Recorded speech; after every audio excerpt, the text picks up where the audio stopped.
What's going on? What's going on, everybody who's actually tuning in today's podcast? First of all, guys, welcome back to another episode of the Nikhil Sai Show, which is hosted by me, the Nikhil Sai. And guess what's going on today?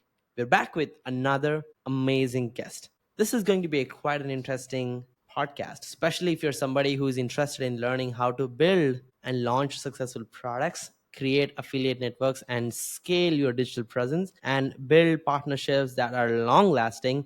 This is a podcast you really want to tune in. And I started my humble beginnings with affiliate marketing. So I'm excited to share the learnings I've had and excited to pick the brain of one of the smartest people I know in the affiliate marketing space. And also is a co-owner of one of the most well-known affiliate platforms called JVZoo. He's founder at the Launch Express, also co-founder at Vida Street, and founder at the Domination newsletter.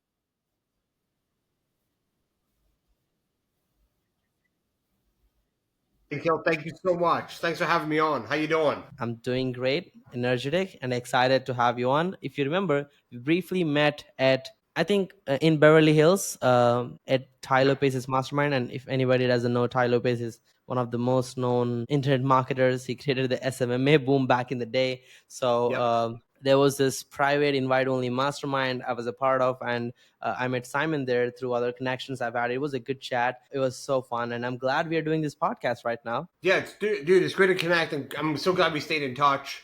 Since that day, Ty's a good friend of mine. Known Ty for over 10 years, and he put a good crowd on that day. I know I came in. I think I flew in about 3 hours before I had to jump on stage there with Ty and speak at the mastermind. But it's good to connect, and it's like I said, I tell people all the time, it's like if you get an invite to Sure. go somewhere, even if it's a 14, 15 hour flight, Nikhil, you came all the way over, you're probably on an 18-hour flight, or you were breaking it up some form, like, and the relationships you built there, uh, probably going to make you net you 7 figures easily over the next couple of years. Absolutely. So I would love to jam with you on like the affiliate marketing and the strategies and digital tactics and whatnot. But before that, walk us through the journey of Simon. Like, how did you become a co-owner of JVZoo? What was your journey like before JVZoo? How did you discover entrepreneurship? Give us a quick backstory of what was your journey so we have more context. Yeah, so I went to university in the UK. I'm born and raised in the Welsh Valleys, if anyone knows where that is in the UK. I went to university, and basically we started. My first business was basically nightclubs. We basically Monday to Friday was like the quiet nights for these nightclubs, and we realized that if we put cheap drink prices out and brought the students, there was a lot of money to be made. So we actually started a promotion company, which we did for like 3 years. Through that journey, we actually built up one of the biggest pub crawl brands in Europe it's called Carnage, believe it or not, where basically you pay £12 at the time for a t-shirt, and then you get all these drink discounts in like 5 or 6 different bars, and you end up in a club. That became a huge thing in the UK. Massive. We owned the rights to a lot of the west of the UK. And then after that, I realized I didn't want to be 45 years old and be standing on, door of a nightclub at 2 o'clock on a Tuesday night. So I started, basically looking at, ways to make money online, just like anyone else. Just like, you kind of find out about making money online when you spend time online. I ended up working for a gentleman called Alex Jeffries. That's kind of what started. He went for a job interview, got a job with Alex, and he kind of just taught me the ropes. It was a coaching business there were some months they were doing 6 million a month whilst I was there. And my first job was honestly just locking and loading emails. A copywriter would write an email, send it to me, I'd put it in the system, send it out, and then I would do all the data around it. Mm-hmm. So it was like a really good position to be in, to learn copy, marketing, what we were promoting. I got really, not at the time, obviously at the time I did not realize what I was being exposed to. Mm. And then I ended up becoming the affiliate manager at Alex's shop for a couple of years. And then I went and opened my own affiliate management agency. So I was helping product owners, people who were successful ads, people who were just looking to get started. And I would take their product ideas and basically help them launch it. And I started using JVZoo for that. Mm-hmm. And yeah, like one of our first launches that we did is a guy called Luke McGuire, a business partner of mine, still to this day, nearly 10 years on. It was called Instamate. We launched it and it did $1.6 million in a week, all through affiliate traffic. all affiliate Jeez. traffic, and that was kind of the changing point for me. We'd done a lot of launches before, 100K weeks, 200K, but that one was just product fit, market fit, and that really kind of just exploded me into the space. It made a bit of a name for ourselves, and then we grew that. And then recently, fast forward a few years, we were in that cycle. I developed an agency using ads and affiliates that helped companies raise money to grow their companies. That company basically got bought out, and then I went ahead and acquired basically an equal share in JVZoo alongside Laura Castleman and Chad, and that's the story. And the reason I kind of went into that flow was I kind of see the writing on the wall. You think about TikTok Shop, and you're thinking about a lot of the YouTube videos like these people are watching. You see brand deals, you see affiliate links, and I kind of saw like cost of advertising going up Hmm. through that kind of things. I saw a lot of account shutdowns. Funny story today is May 8th. I lost 4 Google accounts on Sunday night. We're down. We've been down for 4 days. We get to our rep. Our rep finally gets back, and it was a mistake. You know what I mean? Luckily we have affiliate programs that kept us moving on those businesses, but we went from spending basically, we would have spent somewhere between $25,000 and $30,000 by now this week, and we've spent zero. Yeah. That was kind of what I saw the writing on the wall. So I kind of acquired a percentage of JVZoo, and I want to just grow that and give a different sales channel to people who are doing really well with ads, but also give opportunities on that side of stuff. Makes a lot of sense. And when did you become a part owner of JVZoo? That's quite an interesting journey, by the way. Yeah, no, yeah. So that was June of last year. So I've been there 11 months. Yeah, wow, that's really cool. 11 months. It's quite fascinating to see you find your own income generation machine on the platform and then coming back after a few years and saying, you know what, I'm gonna be a co-owner. How about that? Yeah, I know that it's. I know, I mean, people ask me all the time. It's like, do you sell? When you I don't know if anyone out there watched play with JVZoo, but JVZoo, ever since day one, when you make a sale on JVZoo as a vendor or as an affiliate, there's this email that comes through and it says, "Cha-ching, you just earned X amount of money." Right? If you had told me, 2 minutes after receiving my first cha-ching, that one day I would own the platform that sent me the email, I think you would be crazy. I wouldn't. You know what I mean? As much as I believe in myself, as much as Hmm. I feel I can do anything, I mean, it still kind of sounds wild, but it's a definition of, and I hear it all the time. It's like a lot of us overestimate what we can achieve in a year, but completely underestimate what we can achieve in 5 or 10. And Yeah. my story is like the definition of like being aware of what you could generally achieve if you just give yourself a little time. I love that. I mean, I love the focus of you just having that determination and hitting at it. And I'm glad that, now you're a co-owner of JVZoo platform. That's so exciting because it's funny enough, like my journey has started with affiliate marketing as well. So in 2019, back in the day, like I had all this JVZoo and ClickBank accounts, trying to promote some Yep. products. And I think it's a pretty good thing from the sense like I had no marketing experience whatsoever. To getting into affiliate marketing was a big relief for me because now I don't have to worry about creating a product because there was already a product that's proven. All I have to do is promote. And that taught me a Yep. lot about marketing, social media, advertising, content creation, and whatnot. And those skills compounded over a period of time where Yeah. I made millions of dollars, using those same skills and the same principles. But if I would be one of those business owners who say, I want to start a business, but I don't have a perfect product, I would not want to start until I have it. I would never be here because I just picked the product from JVZoo and ClickBank and got those chichang emails and you Yep. just got a commission emails.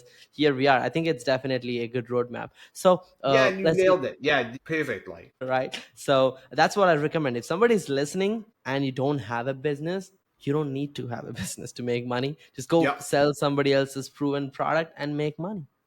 How many millions of dollars my partners have made by promoting our services and how much money we made by selling somebody else's products and services. It's just insane if you're missing out on the opportunity of exchanging traffic, leads, and sales and conversions and whatnot. We'll talk a bit more about this, Simon. You're the brain here of like you're the affiliate marketing god from my perspective. So walk us through what's the best playbook for affiliate marketing in Yeah. 2025 and So this beyond. Perfect. Yeah, great question. So there's two sides of affiliate marketing, right? You're either a product owner that needs traffic, or you're an affiliate that needs something to sell. So on the something to sell side of things, the biggest thing there is to look at product market fit, right? One of the biggest things that I did when I started affiliate marketing was I didn't really focus on the product I was promoting. I was really focusing, and we've all heard this, and I don't want to be, I'm not going to beat anyone's head around it. It's like understanding the niche that you want to go after, right?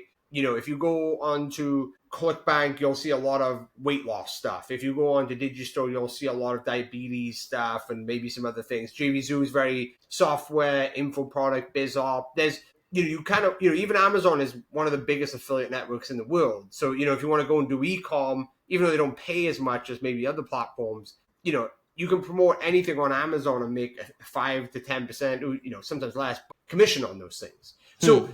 I always built my list towards a niche, like a specific niche. I was all about biz op.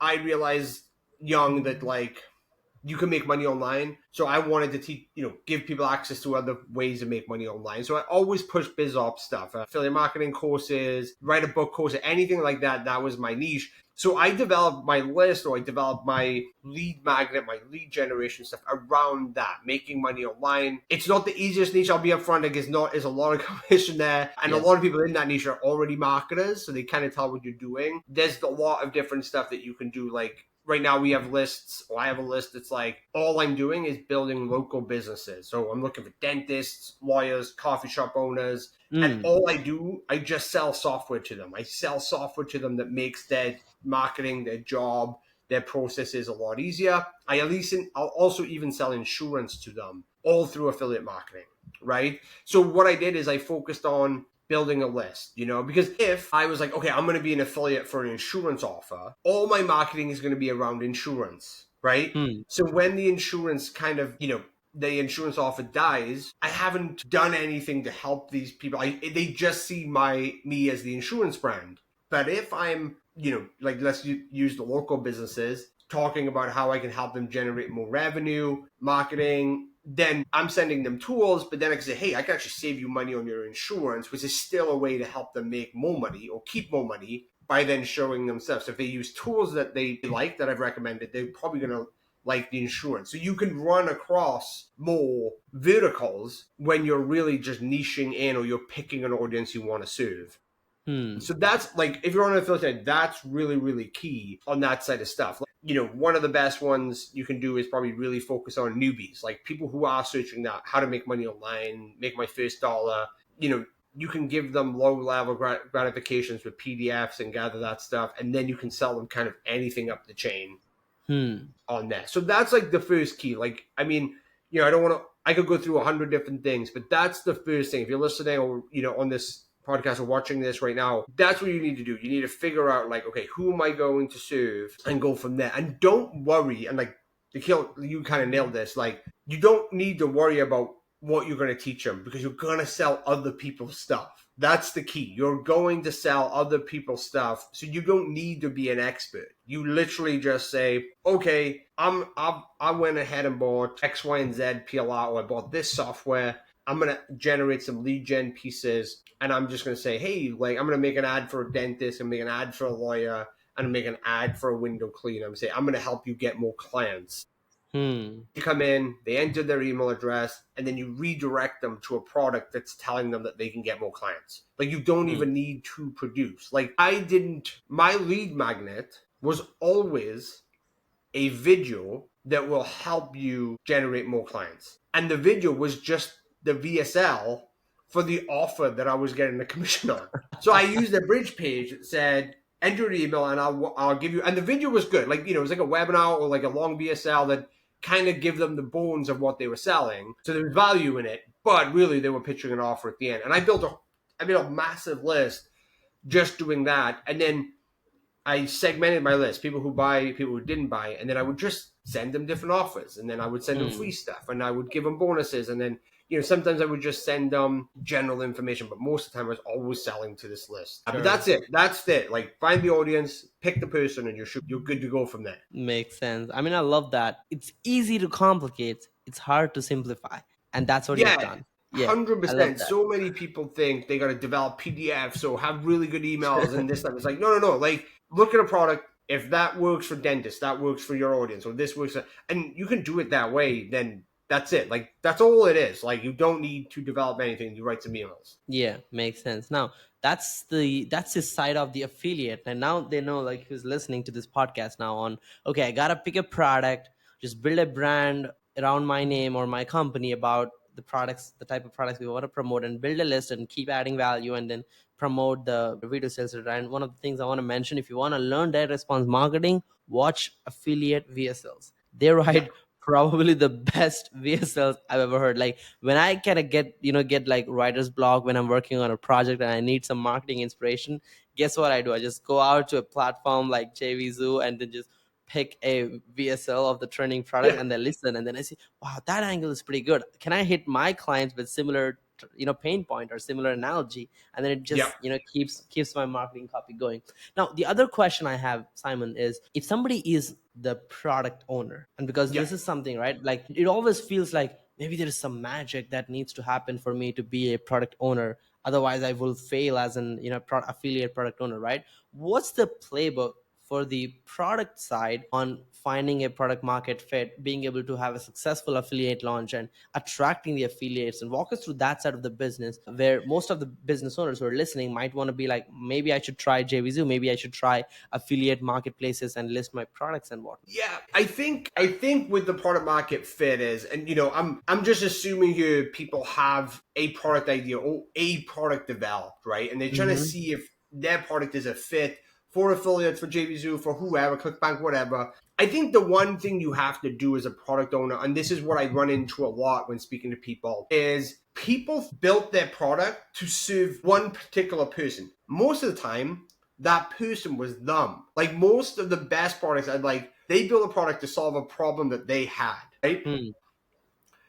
After that, they know that their product can serve other people, but they generally keep looking for people who are them, like business owners like they are or whatever. But the truth is, and you know this, the product will serve a wide market. You just have to speak specifically to that market, right? Hmm. So if you have a software or an info product or even a supplement that can serve you, the chances are you just need to write a different angle. Like my perfect example is, I use, most people know who Salesforce and HubSpot are. If you actually, this is always good. If you actually go to SimilarWeb and put in HubSpot, you have a page script, you can see like all the organic, like not organic, like the ads that they run on all the different keywords. It's insane, right? Yeah.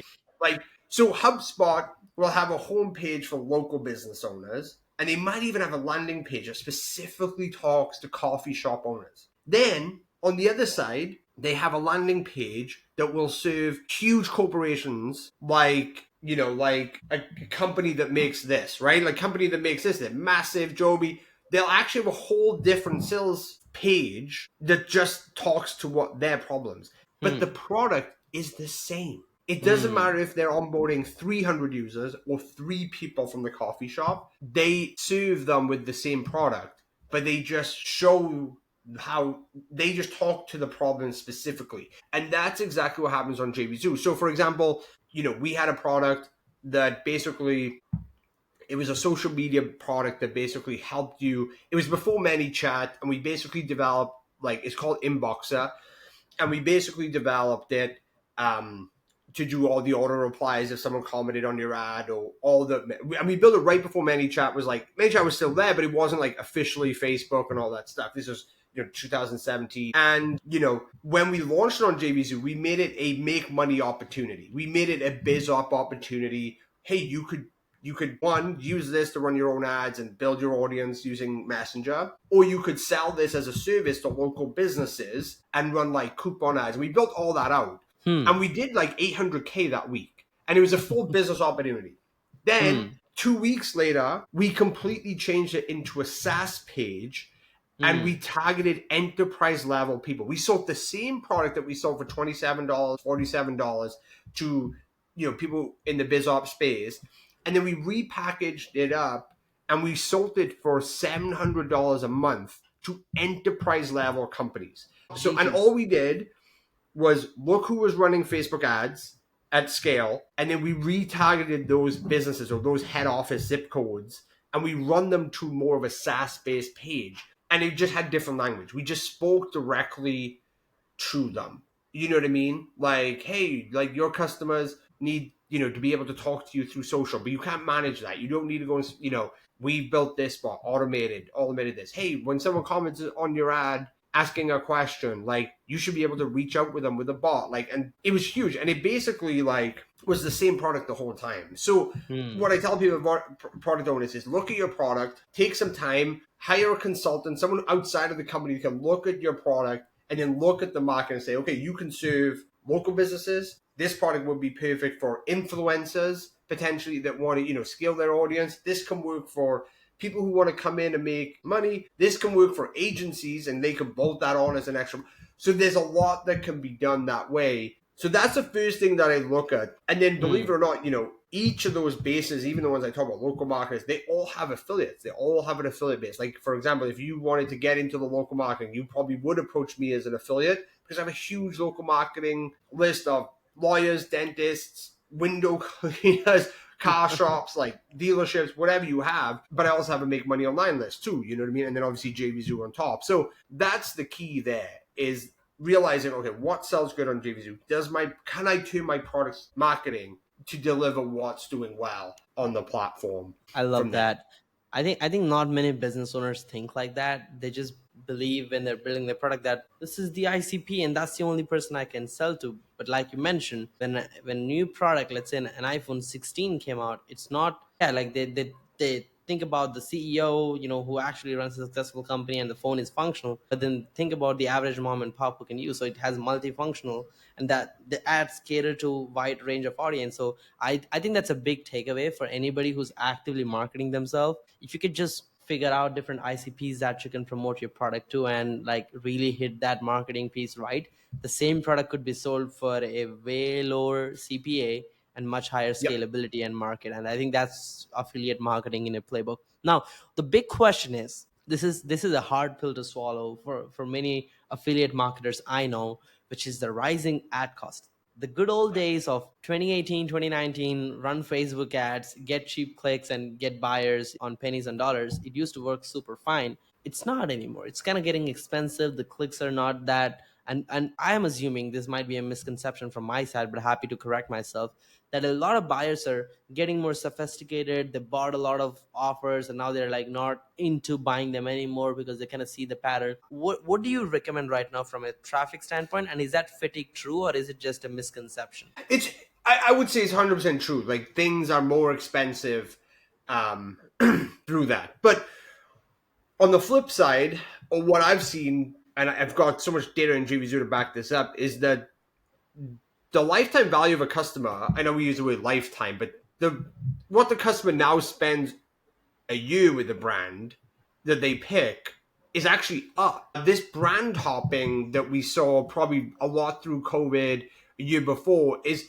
it's kind of down. Like a lot of people are settling into their brands now. I call it the Pepsi Cola phase, Pepsi versus Coke.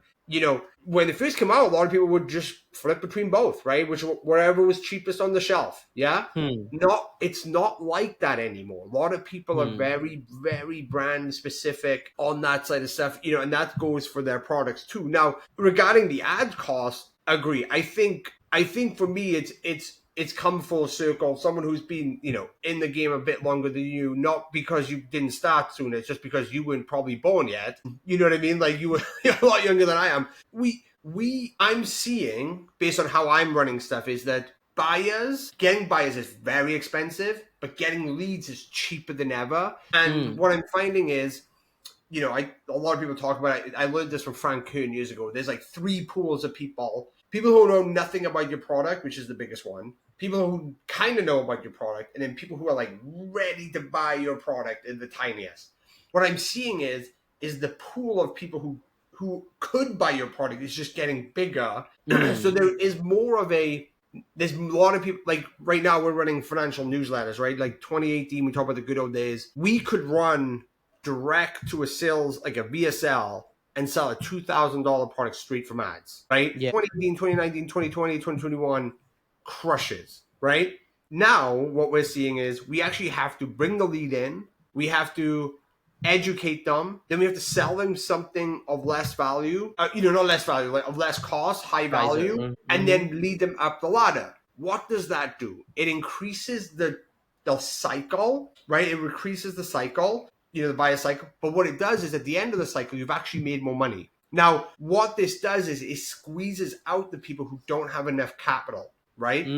But this is where affiliate marketing comes in. Most affiliates are already doing the lead gen and the email marketing trust bit. They're already doing this 4 or 5 weeks worth of work. So when they go and promote your product, they're already at the stage to buy. So then you're just paying them when they make a sale. That's the beautiful thing. So what I'm telling people now is, it doesn't matter if you're a big corporation, if you're starting a new product, you want to launch using affiliates and relationships and then reinvest the money that you make into the 4 weeks of building your own audience through there, and you'll make more money. And that's what we're seeing. You 100%. The cost of a buyer and the conversion of a buyer when you're running purchase targeting stuff or purchase conversion events is up. Now there is enormous. There's plenty of people out there who are crushing because their product's very, very unique, or there's low competition. There's still people who are doing well that would completely disagree with us. That's why I say with the affiliate stuff, if you're a product owner and you're seeing those hardships, build an affiliate program. And I'll tell you, all affiliates I know, they're the best media buyers. They're the best media buyers and they're best email writers, and they can. Oh wow, the way that they really automate it all, because all they're doing, because all affiliates do, just think of it like this. All affiliates are an acquisition department. All they do is clicks, leads. Most business owners need to do clicks, leads, conversions, funnels, aftercare. It's really difficult to build a big business where you can think, but think of your affiliates as your acquisition team. Now, one thing a lot of people don't know is a lot of affiliates run ads, but they also run SEO. So for a brand, one of the best things you can have is when someone searches your brand is have a bunch of blogs and reviews and YouTube videos of people reviewing and recommending your product. Affiliates do that because they want to make commissions. You're literally building your own reputation marketing free. Only paying. So you go and search some of the biggest products on JVZoo. For 3-4 pages, there's just affiliate reviews, blog posts, all saying how great the product is. But if you went and put in Apple iPhone review, the top 5 articles on Apple iPhone review are all negative reviews because they don't get paid by Apple. To promote. They just generate the clicks, right? And they know negativity makes more clicks. But if you're paying someone, they know positivity makes more sales, so they always push the positivity. That's why I tell people all the time with the affiliate stuff and the ads is there's a lot you can do to get that going. Makes sense. That makes a lot of sense. Appreciate you sharing that advice. So you're right. It's not that people are not buying. It's just that they're buying in a longer time horizon. So the one who has patience and the one who is trying to build a longevity brand, they're trying to stay in the market, you can win. But the good old days of setting up a new ad account and spending 10K today and making 20K back, that's kind of where it's getting trickier. But I think it's good from a sense of the quick weed makers are just flushed out, and the real people who are in here for business are still here and making it. Exactly. Yeah, I like that. So the next question I have is, as you're one of the most popular, well-known affiliate platforms, I'm assuming you have a lot of data and insights on what keeps affiliates active. I've seen a bunch of business owners who have partnerships and they create different affiliate groups, but they struggle to have them keep promoting the products. What do you recommend from an affiliate engagement cycle on how do you keep them active? How do you keep them motivated? And how do you keep them pushing your products every time? Yeah, the key is payouts, right? The people who I see struggle, they're running half of their products out on commissions, and then they're selling the customers higher ticket stuff down the line and not paying the affiliate out. I get it. Business numbers are business numbers. But I'll tell you this, we watch people in JVZoo, and we've done this myself. One of the reasons, if I drop a product or Luke drops a product or Justin drops a product, guys I've worked with, everyone jumps on. 2 reasons. One, we always have recurring commissions in our product lineup. Every month, every year, we have like buckets full of commissions hit again. But also in a funnel, we'll always put 4 or 5 back-end high tickets into the funnel. Now on JVZoo, you can lock after the first sale is made, the affiliate to that customer. So when someone, say you sell something on the phone or you sell something on a webinar down the line and it's in that funnel, you can't automatically pay that person out. So for example, we'll run a launch. We'll do 4,000 or 5,000 brand new customers, and the average order value, say, is $160, $80 to the affiliate. Then 2 weeks later, we run a back-end webinar selling one of our $2,000 packages. We'll normally give 30 to 40% away to whoever drove us that customer. And then when those customers that buy $2,000 packages want to buy their 5K, 10K, 20K, we'll then pay up to 30%.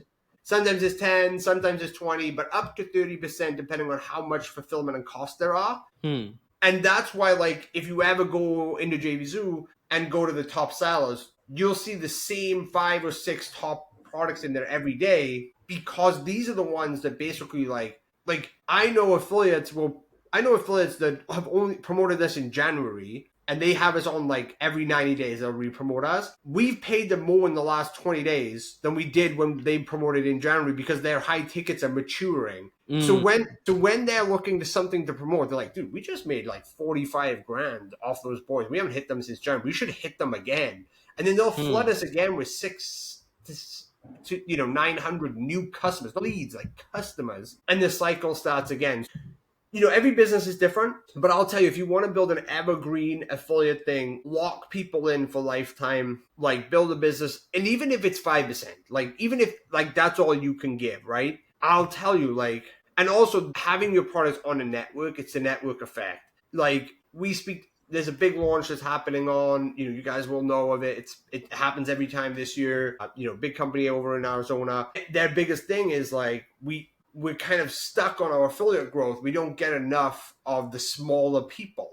The biggest reason why is they're not on a network. They're not, they're not somewhere where people come on a stickiness. They're not part of a platform like Facebook or, like it's or Amazon. It's like, that's where they need to be. So having those numbers get put through a platform that shows the numbers, you'll have this organic effect of affiliates coming in. Then you're paying them every month, paying them when they're not even expecting it. It's just going to blow up. And that's really the secret to continue support regular month on month from people. Makes sense. That's pretty insightful. And I think that's probably one of the most common reasons why businesses who try to build affiliate networks fail, because they're unable to show that momentum with income generated for the affiliates. And I do remember being this young college punk on phone trying to sell some affiliate products, seeing that green commission mark and getting that email saying cha-chang, and you go like, whoa, I can't stop doing this anymore, right? You just get into the same mode of doing it. And I think, yeah, that's a nice way to put it. And I love the fact that the longevity of thinking about how do we give contribution to the affiliates who brought the lead, even on a back end sale.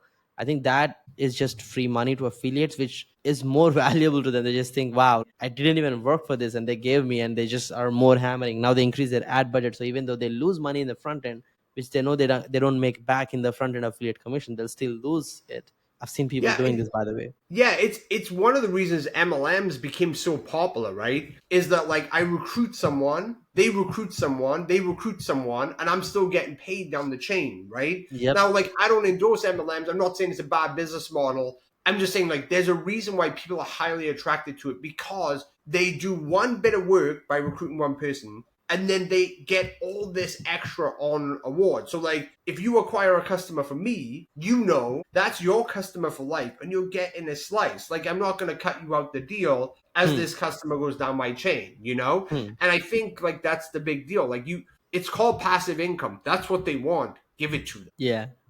That's the exact word most affiliate marketers use. And I kind of agree, but it's kind of it's kind of interesting. Some people have different perspective. Now, I would love to take you through a different set of questions, Simon. What kind of tools are you using on a daily basis to manage your clients, your personal productivity, your projects? So Slack is definitely a big one for us. Slack is just a communication channel that we need 100%. We love ClickUp. ClickUp is a great project management tool that makes it fun. And very visually pleasing, especially for someone who needs to check in on projects on a regular basis. Using a bunch of AI tools, I think GPT is like one of my best friends. We use a lot of apps on top of that stuff. I use it for booking all my travel, all my flights, taking all my notes. I find it very, very difficult to read long emails. So if you ever email me, you'll see that there's a reply that basically says, if this email was longer than 3 sentences, do not expect a reply. So if someone does, so if there is a long email I need to use, like read, I'll actually put it into chat and say, summarize this in 5 lines or less and give me a good response to it. Sometimes it'll tell me I need to read the whole email. Sometimes it'll say, here's a response, but you should probably read this section. That's a huge lifesaver. Like I try and tell people all the time, if you're an entrepreneur, don't waste time like reading long Facebook messages, Slacks. Like, do not do it. Just have it all summarized. That's my main day to day. At the end of the day, like I'm a networker, so a lot like AI can't replace me calling someone and making deals happen or onboarding someone or making someone feel welcome. So there's a lot of I don't use it as much as like maybe my CTO does or maybe Laura, our CEO does, because I'm a lot on the phone and like doing things like this. So those are my tools. Those are my kind of day-to-day setups. WhatsApp is my best friend, and that's really it. Makes sense. Walk us through an average day of yours. When do you wake up? Yeah. What do you do? How does an average day look like? So yeah, like pretty normal. Honestly, like I spent 700 hours on a flight last year, so week to week it kind of looks a little different. Yeah, I was like in Dubai 7 times, went to Australia twice, so there's a lot of hours on a plane. It was just 100 hours just getting to Australia, so that's nuts. But yeah, day to day normally looks for me as I kind of wake up, alarm goes off 5:30, 6 o'clock. Try to move some, so get up, electrolytes, gym, answering a lot of WhatsApps and Slacks, quick replies on my phone, and then prioritizing messages for when I need to be in the office. I do that a lot as I'm in the gym in between sets. I have a strict timer, so like I put the phone down as I need to hit weights. Not everyone recommends that, but it helps my productivity in the day. Try to get to the office early. If I'm home, probably doing the school run, taking the kiddo to school, and then heading to the office. In the office till about 5-6 o'clock. Day to day looks at meetings. Tuesdays are all board meetings for our companies, so that's very, very high intense, a lot away from the laptop. And then travel. Honestly, dude, like I try to catch early morning flights. Little tip for people: don't get the midday flights or the late flights. They're always the ones that get delayed and canceled. Always try to catch an early flight out. You actually buy a lot of time back. Trust me, it's like the craziest thing. And if there's a group of you, if you're in the US flying and there's like 4 or 5 of you that's like very close and can share, always take a private. If you can take a private 4 or 5 of you, honestly, if you're only going 2 hours, just get it, like just not having to be in the airport 2 hours before and being able to take off when you want is massive. It's not worth, like, I'm not at the level where it's worth it if I'm on my own. But if it's 4 or 5 of you going to one place, it's 100% worth it. So that's really it. Those are like kind of my day-to-day looks on that. If I'm at the hotel, I'm trying to stay kind of regiment to that. You know, if I'm traveling, I have meetings set during office hours. And then maybe my day's a little bit longer when I'm traveling to catch up with work. You know, it's like when you're traveling, like you go back to the hotel room and you've got 3 or 4 hours of catch up. But sometimes I find those are my most productive hours. Makes sense. Pretty appreciated. Thanks for walking us through. If you could go back, Simon, and talk to the 20-year yourself who is just throwing parties and like trying to make money and whatnot, what would be the number one suggestion you would give yourself? That's a good one. I mean, I've been pretty lucky. I think luck has hit me a lot on the right side. I think the biggest thing for me is honestly just do it the same. Like, do it the same, man. Like, I mean, of course, there's little things. Like, there's little specific moments I wish I took a little bit more time or I said no to something. But honestly, looking back, I think the biggest thing for me is just, yeah, like, I'm a big risk taker. I take crazy amounts of risk. Like, I bought JVZoo. Like, that's a big paycheck. Like, there wasn't, I kind of Elon Musk into it. Like, I was like, hey, like, I bought a company. I don't really have much left. Like, so I'm a pretty big risk taker when it comes to that side of things. I think my biggest thing, too, is probably just get on a plane more. Like, go and meet people. The biggest deals that have ever happened to me is just going face to face. Like, I mean, sleep is important, but like when you're trying to get stuff done, it's overrated. I think you can get a lot of stuff done if you keep moving and get into places. When we met at Ty's, like I wasn't coming. And then Ty called me the Wednesday and was like, "Yo, bro, you should come out. Like, do me this all." I'm like, "Yeah, dude, I'll be there. No sweat." I was like, "But I can only get a flight the Friday morning. Like, I don't land. I leave the East Coast at 5 a.m., but I won't be there till 11." He's like, "Oh, it's all good, dude. You're not on till 1, so you'll be fine." And I just said yes to that stuff. I think that's a big one. And then I think one thing I would say is like, "Hey, Simon, a lot of people will waste your time, but you have to get through the wasted meetings to find the goal, and don't be Yeah, frustrated by the wasted time. I think that's like the one thing there's a lot of times where I've been frustrated, or I'm like, that guy just wasted my time. Why did I think there's plenty of calls where I thought this guy was going to waste my time, and it's turned into what it a has big been deal. today.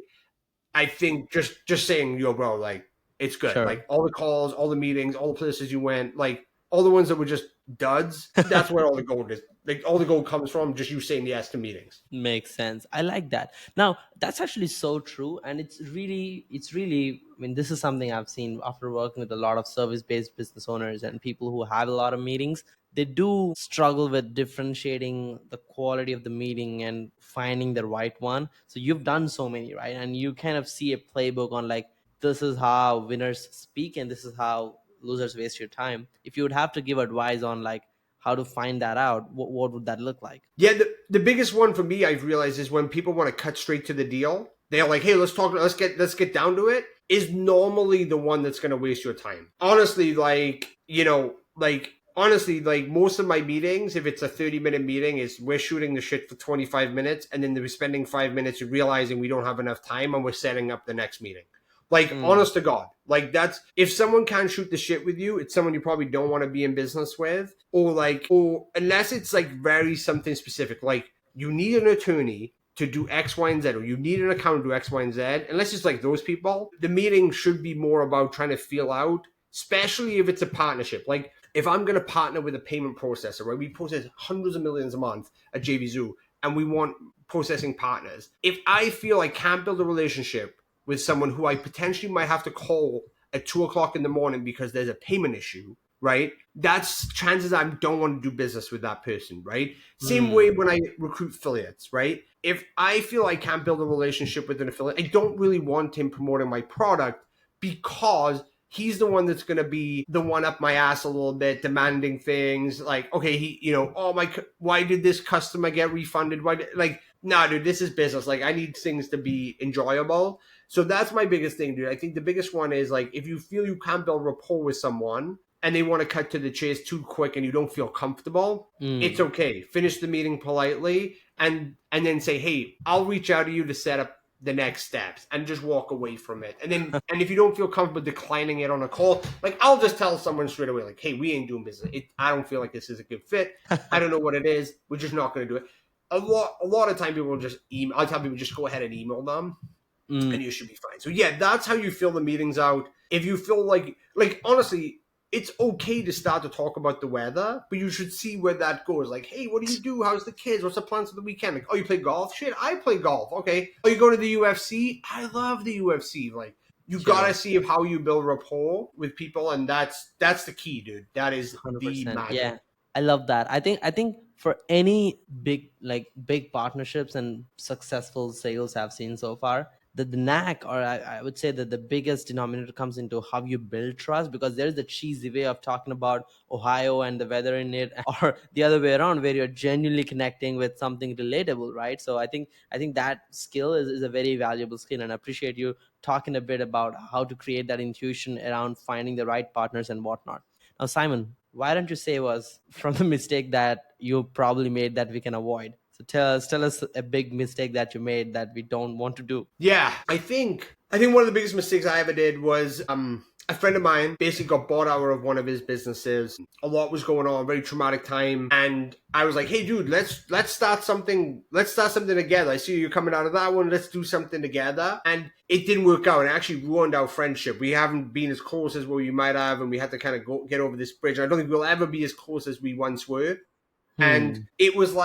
the best way I can describe it is like someone getting a divorce and the next week getting married. Like, that isn't going to work out. And I think Hmm. that was one of the biggest things for me. Was not He was eager to get on and prove that what happened, was not an issue, and get into the business. I was scaling up a business, and it stole a lot of my attention Sure. from my other business, and it kind of put us on a bit of a down year. And Hmm. when stuff goes down, it's hard to pull the brakes and bring it back up. And I think that was the biggest one for me. That was one of the biggest decisions, is That's pretty trying to helpful, do someone a actually. favor when it wasn't 100% right. Yeah, I mean, world is ruthless. So if you're trying to be the captain, trying to save, you can end up in tricky situation. I'm guilty of the times you're talking about in my own business, where I'm trying to like not let somebody down who's already trying to drown by themselves and trying to pull them up. You just go with them in Yeah. that kind of Yeah, cases. yeah, they pull you the other way. Yeah, like I think a lot of it sometimes you just have to be selfish and you just have to go, oh, I'm going to ride the wave. I think that's been, you probably have too. You've probably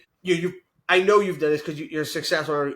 People have come to you and say, hey, like these people screwed me. My whole thing's right. Can you help me save you? I don't really have much budget. You're like, oh, dude, I feel so bad. These guys are so nice. And you do something at a discount, and then they blame you to make it. And it's like, dude, and really, you knew it was like an unsavable thing, but Yeah. you believe in yourself. And I've seen it. I did it. I see too many people do it. I think that's the big thing is if it's already a bad situation, chances are you're not going to make it any better. Yeah. Oh my God. I love that quote. Yeah, that was so right. Because again, the thing is, the one who is in a bad situation needs to wake up to reality and fix it by themselves and ask help while they're fixing it, but not try to Yeah. find a hand that can fix it. And I think that's a misexpectation. People who are in that low situation, they just expect to work with you and then you're going to change their life, which is not anything close to the truth. You can only support if somebody is trying. So appreciate you sharing that. That's a pretty damn good advice. And what inspires you? What excites you, Simon? What's the reason you wake up and get to work and do what you do? Yeah, it's a good question. I think for me, it's as simple as the word progress. Tony Robbins puts it right. Like if it ain't growing, it's dying. I think that's the biggest thing for me is like let's grow stuff. Let's make progress. How beautiful! It doesn't matter how beautiful, or ugly that it is. That's what motivates me. Being you know something that was better today, and it doesn't always work. Like, dude, something it doesn't always work. But that definitely motivates me for sure. Selfishly, too. I want to build something and disappear into the sunset, as quickly as possible too. I want to go and live a lifestyle that, we see the big ballers play. Like, what does Jeff Bezos do every day, dude? Like, I mean, I see more pictures of him on a yacht than anything else. He's putting rockets in space. Him and Elon doing some fun shit. Like, Elon's like even in the U.S. government, it's a game to him, dude. He enjoys that He's stuff. So playing, yeah, and he gets yeah, to choose that, right? Like if he didn't have the money or didn't have the success that he had, like he couldn't go and work in the U.S. government for yeah, $175,000. Like yeah. he's just not doing it. So I think for me is it's the progress. It's getting to a point where like I can say no to everything I want, but also say yes to everything, even if it doesn't pay me. Like if that's going and fixing the UK government, like Elon is, like I want to be in a position to say, yeah, you can pay me £90,000 a year. It doesn't matter. Like I've got free time. Mm. I think that's the biggest thing for me, dude. That's what motivates me is just progress on all stages, and you're just moving. You just got to keep moving. And that's it. I love that. I love that. And I think that's so true. The world doesn't have place for people who are not trying to win. And you got to claim your spot. You got to claim your spot, claim your power, and get into those situations and, control and do as much good as possible. And I think that's a pretty damn good advice. If somebody's listening, Simon, and they probably want to connect with you or maybe sign up for one of your platforms and start promoting, where do you recommend? What is the first step for them? Yeah, I think the biggest thing is kind of we talked about. It's like if you head over to JVZoo.com, sign up there. I email out every day there. I think just like you said,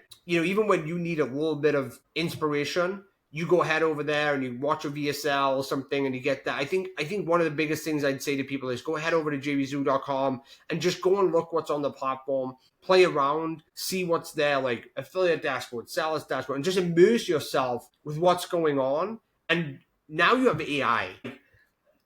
If you see things in a like CPC, if you don't know what CPC is or what EPC, like okay, I know what CPC is. What's the EPC? Well, earnings per click. Have AI just ask it, because we only ask questions about things that we see that we don't understand.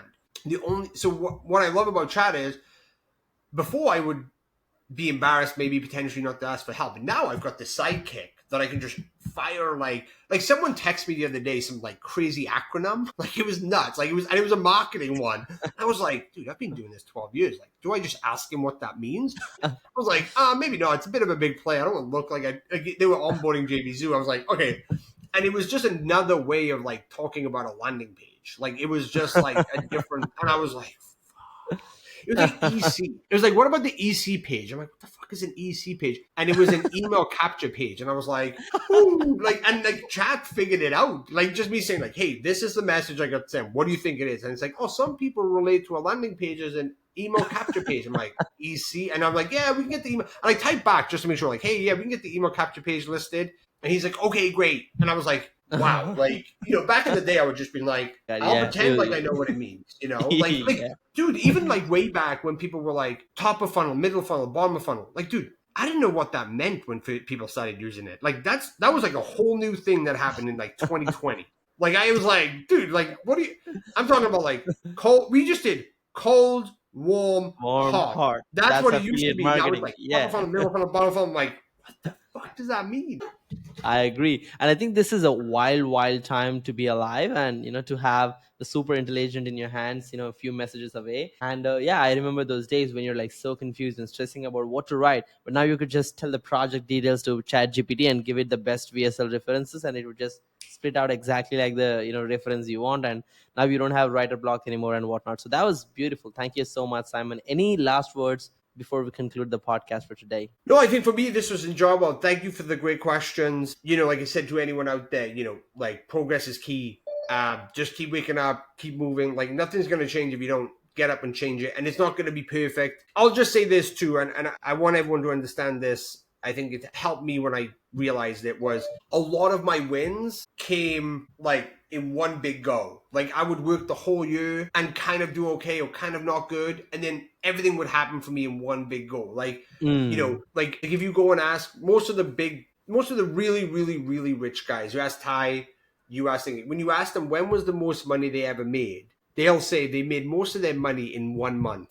And that's the month that they sold their company out. Or so there's this big event that happens that where they make most of the money there and then they progress on. So like just so you guys know, like the most money I ever made was when I sold my company out. That was like 20 times more than I'd ever made in a month before. You know what I mean? Like, so that I'm just saying to you, like, progress sometimes doesn't feel like progress, but then the door just opens. You know what I mean? Like, that's kind of it. So keep grinding, keep going into it. Your wins will come all at the same time. You just have to put the building blocks together. And sometimes it feels like you're losing, but you're not. It's all about progress. Yeah, I love that. And that's such a good advice. And thank you so much, Simon, for once again jumping on, and appreciate you sharing all the knowledge you've gained through, years and decades of affiliate marketing and building platforms, and now being a co-owner of it.